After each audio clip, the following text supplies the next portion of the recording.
بسم الله الرحمن الرحیم. محمد فهیم مې نوم دی. ریاشي تعلق چپړیال سره دی، مټې چپړیال سره.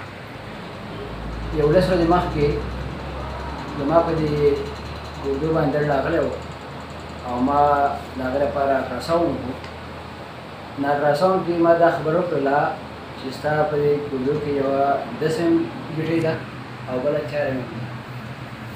بیا زه د کابل هومیوپیتیک ډاکټر پسې رالم او دوی نه ما علاج شروع کړو.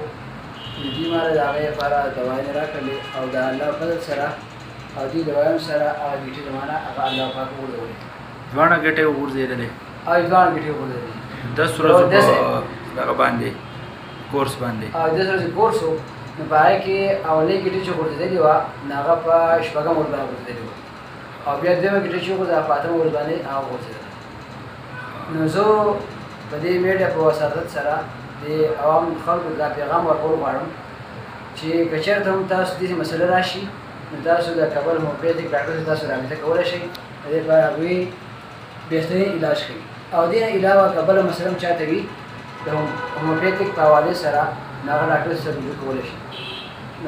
ټول دا دعوت دی چې تاسو که دا مسله تاسو راغلي دې ډاکټر تاسو رابطه وکړئ او دې ستاسو ډاکټر ته هم شکریه ادا کوم چې هغې زموږ لپاره علاج وکړو او د هغوی په علاج سره الله رب العالمین دا ګټۍ دا وغورځوو.